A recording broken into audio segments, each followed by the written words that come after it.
The message comes fast, sharper than a blade, and yet people act like they didn't hear it. They stall. They hesitate. They wait for a softer version, a second chance, a gentler knock on the door. But it doesn't come. It never does. The warning doesn't repeat itself, because it was never meant to. You don't get luxury when urgency is staring you in the face. The voice says act now, not later. But later is the drug everyone takes, the poison that kills dreams before they're even born. Every heartbeat wasted is another door closing, another trap tightening, another fate being sealed while you sit there pretending you've got time. The first call is the only call. People live like the world owes them a second warning, a third reminder, a fourth chance. They treat urgency like it's flexible, like the rules will bend around their laziness, like the clock will suddenly decide to wait. But it never does. When the call comes, that's it. That's the moment. That's the one shot you get. And if you miss it, the world doesn't stop spinning just because you were too slow to move. You hear it deep in your chest. The whisper, the push, the undeniable pull that tells you now is the time. But most people pretend they don't hear it. They shove it aside, bury it under excuses, distract themselves until it fades. They say, I'll wait until I'm ready. As if readiness is some golden ticket that magically arrives. But the call doesn't care about your comfort. It doesn't care if you're ready. It cares if you're listening. The cruel truth is, life doesn't repeat itself for your convenience. That door that swung open won't stay open forever. It creaks for a second, then slams shut, and when it does, you can pound on it all you want. It won't open again. That was your chance. That was the call. You ignored it, and it moved on without you. And nothing is colder than realizing the world offered you something, and you were too blind, too proud, too hesitant to take it. The first call isn't gentle either. It doesn't show up with fireworks and fanfare. It's raw, direct, sharp. It might come as a whisper at the edge of your thoughts, a gut feeling that gnaws at you, a moment so small you almost miss it. That's the test. That's what makes it dangerous. Because the ones who are awake, who are paying attention, they catch it. They move. And the ones who sleep through it, who need everything spelled out for them, they wake up too late with nothing left but regret. People want guarantees. They want proof before they act. But the first call never comes with proof. It comes with urgency. It says move. And if you're waiting for certainty, you've already lost. Certainty is what cowards demand. Faith is what warriors act on. And the call is the battlefield where that difference is exposed. You don't need the second call, because the second call never comes. That's what separates the few from the many. The few hear it once, and they rise. They don't argue. They don't delay. They don't negotiate with the voice inside them. They know the first strike is the only strike that counts. Everyone else waits. They stall. They waste. And then they cry about missed opportunities, as if the world owed them a rewind button. The first call is final. You treat it like an option, but it's a verdict. It's the moment that decides whether you step into what was meant for you or stay locked in the life you've been trying to escape. That's why it burns so deeply when you miss it, because deep down you know it wasn't random. It was yours. It had your name carved into it, and you let it pass. You want to know the difference between the chosen and the forgotten. It isn't strength. It isn't talent. It isn't luck. It's the ability to hear the call once and move without hesitation. To act on the first strike, even when it doesn't make sense, even when it feels insane. The chosen don't wait for another chance because they know the truth. The first call is the only call. Delay is the disguise of destruction. It never shows up dressed as danger, never introduces itself as the poison it really is. No, it wears the mask of safety, whispers to you like a friend, convinces you that waiting is wisdom, that holding back is strategy, and you believe it because it feels comfortable. Comfort always feels harmless, but comfort is the sharpest trap. Delay doesn't kill you outright. It bleeds you slowly, inch by inch, moment by moment, until you're nothing but a husk wondering where the years went. It's always dressed up nicely, isn't it? I'll do it tomorrow. I'll move when the time is right. I'm just not ready yet. That's the voice of destruction wearing perfume, wrapping its claws in velvet so you don't recognize the grip around your throat. And every time you listen, every time you push action to another day, you don't notice that pieces of you are slipping away. Dreams don't explode in one moment of failure. They rot in silence, eaten alive by delay. The cruelest thing about it is how reasonable it sounds. Delay never shouts. It never tells you outright that you're throwing your life away.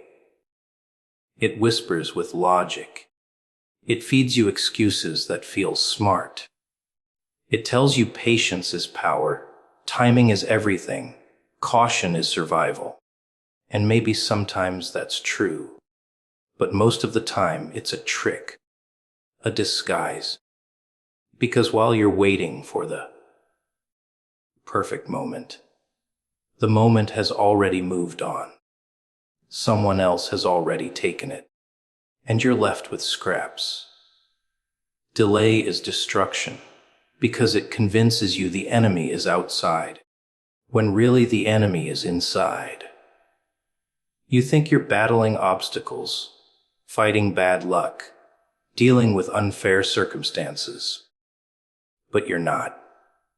You're battling yourself. You're strangled by your own hesitation. And that's the easiest way to lose. Because how can you fight what you refuse to admit is killing you? Every great downfall begins with delay. Not failure, not defeat, not catastrophe. Delay. It starts small. You skip the chance to speak up. You ignore the gut feeling telling you to move. You put off the decision you know you should make. And it feels harmless. Nothing explodes. Nothing burns down. Life goes on. But the trap has already closed. Because destruction rarely comes with fire. It comes with rot. Slow, quiet, invisible until it's too late. And here's the sick part: delay feels good. That's why it's so deadly. It lets you believe you're in control, that you're choosing to wait, that you're the one making the call. But you're not in control. You're being controlled. The more you delay, the weaker you get. The weaker you get, the less likely you are to move at all. And then you wake up one day, staring at the ruins of your life, wondering how you lost everything without even realizing it. Destruction doesn't always crash in through the window. It often knocks politely at the door, disguised as delay. It doesn't demand your surrender. It convinces you to hand it over. That's the genius of it. It doesn't fight you, it seduces you. And you walk right into its arms. The truth is, delay is the quietest weapon. It doesn't need force. It doesn't need chaos. All it needs is your agreement. And most people give it freely. They give up their destiny, their potential, their freedom, all for the illusion of safety that delay offers. They'd rather wait for tomorrow than risk today. And by the time tomorrow arrives, destruction has already made itself at home, sitting comfortably in the place where their future should have been. Hesitation hands your power to the clock. Every time you pause, every time you hold back, every time you stand frozen when you should be moving, you're not just losing time, you're giving it away. The clock becomes the master, and you become its servant. People like to think hesitation is harmless, that it's just a little pause, just a small delay. But hesitation is a transaction, and what you're trading is control.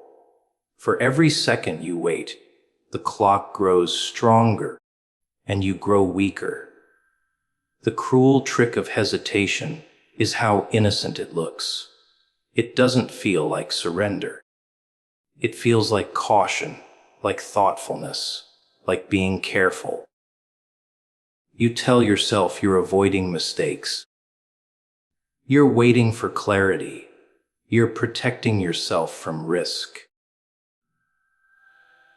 But what you're really doing is placing your life in the hands of the ticking second hand. And the clock doesn't care about you. It doesn't slow down to let you catch up. It doesn't pause because you're nervous. It takes what you give it relentlessly, mercilessly, until there's nothing left to take. Hesitation is the weapon of the clock. It doesn't need to chase you. It doesn't need to fight you. All it needs is for you to freeze. The moment you hesitate, the moment you doubt, the moment you let fear tie your hands, the clock wins. Because while you're standing still, time isn't. It's running. It's racing. It's ripping away opportunities, sealing doors, erasing options. And when you finally move, when you finally decide, you find out the path you wanted is already gone. Not because it wasn't meant for you, but because you hesitated. Think about it. Every great loss in life, every regret that haunts people when they're alone, starts with hesitation. The job they didn't take, the words they didn't say, the leap they didn't dare. It wasn't failure that killed them. It was the moment they paused, the instant they gave their power away to the clock and assumed it would wait for them. But time doesn't wait. It doesn't negotiate. It doesn't bargain. The clock takes everything you refuse to claim and it gives it to someone else, someone who didn't hesitate. The sick part is that hesitation feels like control. You stand there, telling yourself you're in charge, that you're waiting for the right move, that you're being smart. But that's the illusion. Because in reality, you're frozen, and the clock is the only thing still moving. That's not control. That's surrender disguised as patience. And you don't even notice until it's too late. Every second of hesitation is stolen power. Power you could have used to act, to speak, to move, to change. Power that could have been yours, handed over to a clock that doesn't care if you live or die. And the more you hesitate, the more powerless you become. Until one day you wake up and realize your life is a graveyard of decisions you never made, filled with the ghosts of moments you let slip through your hands. Hesitation is the ultimate betrayal of yourself, because deep down you know what you should do. You know the step you need to take. You feel the truth burning inside your chest, but you let fear wrap its fingers around your throat, and you freeze. You choke on your own power, and the clock laughs, because it just stole another piece of you. The ones who win aren't the ones who never feel fear. They're the ones who refuse to hand their fear over to the clock. They move while their knees are shaking.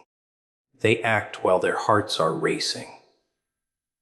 They understand that hesitation isn't safety. It's surrender. And surrender always costs more than risk. Because risk might hurt you, but hesitation destroys you quietly, invisibly. What till you're nothing but a shadow of what you could have been? Immediate action is the proof of belief. Anyone can talk. Anyone can dream. Anyone can sit in silence, convincing themselves they're ready. But belief isn't in the words or the thoughts. It's in the strike. If you say you believe and you do nothing, you're lying. Maybe not to the world, but to yourself. Because belief without action is just noise, and noise fades fast. Real belief shows itself in the moment you move, in the second you refuse to wait, in the instant you leap before the ground looks safe. People love to decorate their hesitation with words. They say they're faithful. They say they're committed. They say they're certain. But the second they're called to act, they stall. And in that stall, the truth is exposed. They don't believe at all. They just like the sound of the words in their own mouths. But words without motion are empty. They evaporate the moment they touch the air. The raw truth is simple. If you believe, you act. Immediately. No delays. No excuses, no bargains. The one who moves now is the one who proves they trust the call. They trust the voice. They trust themselves. Every other response is just fear wearing a mask. And fear is the great pretender. It wants to look like reason, like wisdom, like caution. But fear always betrays itself in the hesitation. Immediate action is dangerous, and that's why it terrifies most people. They want certainty, guarantees, safety nets. They want to know the outcome before they take the step. But that's not belief. That's control. And control is a crutch for the faithless. Belief means stepping when the path is still fog, striking when the blade is still hot, running when your legs still tremble. That's why action is proof. Because you don't act when you're comfortable. You act when you're burning inside. When the call is louder than the fear, when waiting feels like death. Look at the patterns of the ones who fail. They talk endlessly about what they want. They make plans, they dream in circles, they write down goals. And they never move. They sit there worshiping the idea of belief, but never touching it. And then they wonder why nothing changes. It's because the proof never left their lips. It never touched their hands. It never shaped their choices. Belief was never real. It was a costume they wore to convince themselves they weren't weak. The difference between the forgotten and the remembered is measured in seconds. The forgotten hear the call, nod their heads, and wait. The remembered hear the same call and move, right there, right then, without delay. And that movement, that decision, is what splits them apart forever. One proves their belief with action. The other proves their doubt with silence. And don't fool yourself into thinking small action doesn't count. Every strike, every move, every step is proof.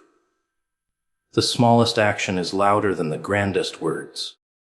You can scream your belief from the rooftops, but if you never act, no one will remember you. You can whisper your belief in silence and move immediately, and the whole world will feel the ripple. That's how powerful proof is. Belief isn't in the mouth, it's in the moment. The moment you either stand still or you break forward. The moment you either trust the call or you let it pass you by. People think belief is about what they feel, but feelings are cheap. Everyone feels strong in the safety of stillness. Real belief demands risk, and risk demands action. That's why the clock tests you the second the call arrives. Because hesitation reveals weakness, but immediate action proves strength. If you believe, you don't ask how. You don't ask when. You don't ask why. You move. And that movement is the only evidence the world respects. Because action is undeniable. You can argue with words. You can debate with feelings. But you cannot ignore action. It carves itself into reality. It leaves scars that no one can erase. And the one who moves immediately is the one who proves that belief isn't just a thought. It's a force. Later is the graveyard of opportunity. It sounds harmless, doesn't it? Later. Such a soft word. It doesn't sting, it doesn't threaten, it doesn't alarm. It comforts. It says, don't worry, you'll get to it. There's time. Just not now. But hidden inside that word is a coffin waiting. Every time you say, later, you're digging a grave for the chance that stood in front of you. And the sick part is, you don't even notice you're the one holding the shovel. People love to think time is generous. They love to imagine that tomorrow will be the same as today, that chances will line up politely, waiting for them to be ready. But tomorrow is a liar. Tomorrow is a thief. Tomorrow buries everything you didn't claim today. And by the time you reach for it, the dirt is already packed tight over the opportunities you let slip, and you can't dig them back out. Every dream that dies doesn't vanish in fire. It suffocates in the word later. Later is the excuse for every failure, every regret, every broken plan. Later convinces you that delay is harmless, that waiting is wise, that nothing is lost by pausing, but everything is lost. Because opportunity doesn't stand still. It's alive. It's moving. It's slipping past you while you're staring at the clock, promising yourself you'll act when the stars align. By the time you look up, the stars have moved, and the moment is gone. And don't think the graveyard of opportunity is empty. It's crowded. It's filled with the corpses of ideas never acted on, words never spoken, risks never taken. The graveyard is littered with what ifs and almosts, with the ghosts of people who had everything in their hands, but convinced themselves they could hold it tomorrow. You can almost hear the whispers if you listen closely enough, the echoes of later, haunting the ones who never woke up until it was too late. The cruelest thing about later is that it feels safe. It feels like you're in control. You tell yourself you're not saying no, you're just saying not now. But later is no dressed in disguise. It's refusal wrapped in comfort. Because when you push something off to tomorrow, you've already killed it.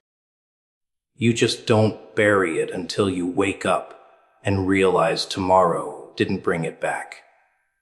Every great loss in life can be traced to that word. The chance to speak when silence was easy. The chance to act when waiting felt smarter. The chance to leap when fear whispered to stay. People look back years later and realize the graveyard they're standing in is one they built themselves. And nothing is heavier than carrying the weight of your own buried opportunities. You don't get to escape the graveyard. Everyone walks through it eventually. But you decide how full it is. You decide how many tombstones bear your name. How many doors you slammed shut with hesitation. How many moments you strangled with the word later. Some people walk through and see only a handful. Others walk through and find miles of graves stretching into the horizon. And that sight crushes them. The truth is, there is no later. There never was. There's only now and the choices you make in it. Later is an invention, a lie you tell yourself to avoid the discomfort of risk. But while you wait for comfort, opportunity doesn't wait for you. It doesn't pause. It doesn't circle back. It finds someone else who doesn't hesitate. Someone else who understands the graveyard is built by cowards, not by the bold. Later buries everything you could have been. It doesn't ask permission. It doesn't need force. It just waits for you to whisper its name. And every time you do, another chance goes cold. Another dream is lowered into the dirt. Another part of you is lost to the graveyard of opportunity. Obedience without delay unlocks the unseen path. The moment you hear the command and act, you rip open a door that wasn't even visible a second ago. But the trick is speed. The trick is moving before your mind poisons the order with excuses, doubts, questions. The moment you pause, you smother the spark. The path doesn't appear to the hesitant. It only appears to the ones reckless enough to obey without delay. Most people think clarity comes first and action second. They wait for the map, the directions, the signs. But clarity is born after the first step, not before it. When you obey immediately, without asking why or how, something strange happens. The fog begins to split. Roads that weren't there begin to show themselves. You notice doors you swear weren't in the room before. The unseen path isn't revealed by waiting. It's revealed by movement. The universe doesn't reward the cautious. It rewards the quick. And that's what makes obedience without delay so terrifying. You're moving blind. You're leaping into a space that might not catch you. It feels reckless. It feels insane. But that's exactly the point. The test was never about your comfort. It was about your trust. Do you move because you see, or do you move because you were told? One path is ordinary. The other is the unseen. Hesitation is the killer of hidden paths. Every second you delay, the road closes. Like a door in a hallway that locks behind you. The unseen path only opens when you're bold enough to step before you're ready. The slow are left outside, wondering why they never find miracles, never stumble into breakthroughs. It isn't that the path isn't real. It's that they never obeyed fast enough to see it. Obedience without delay feels unnatural because we're trained to analyze, to calculate, to be sure. But certainty is the enemy of the unseen. If you wait until you're sure, you've already lost it. The path is gone, sealed, invisible again. The only way to walk it is to move when your bones are still trembling, when your mind is still screaming no, when your heart hasn't caught up yet. That's when the hidden road splits open, as if rewarding the insanity of your obedience. And you've seen it before. The person who acted on instinct while everyone else debated. The one who jumped on the opportunity before anyone else even recognized it was an opportunity. The one who followed the whisper immediately and somehow ended up where no one else could go. That's the unseen path at work. It doesn't wait for approval.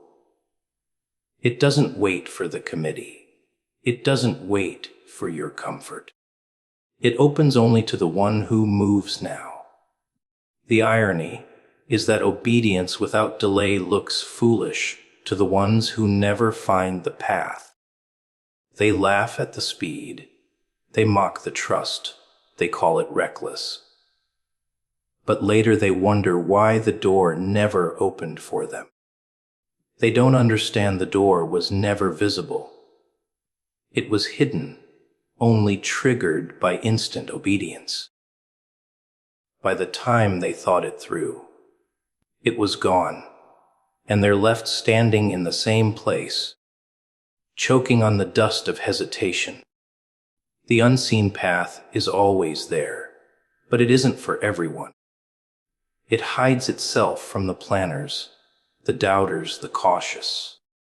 It teases them, lets them walk circles in the visible world. But for the few who obey the first call, who move the moment they're told, the path slides open. And suddenly, they're walking where others can't even see the ground. It's not that they're lucky. It's that they didn't delay. And here's the strangest thing. The more you obey quickly, the more the unseen paths reveal themselves. It's like a chain reaction. Each act of obedience unlocks another road, another door, another chance no one else can find. The world begins to bend for the one who refuses to hesitate. To everyone else, it looks like magic. To you, it's just the law of the unseen path. Move without delay, and what was invisible becomes visible.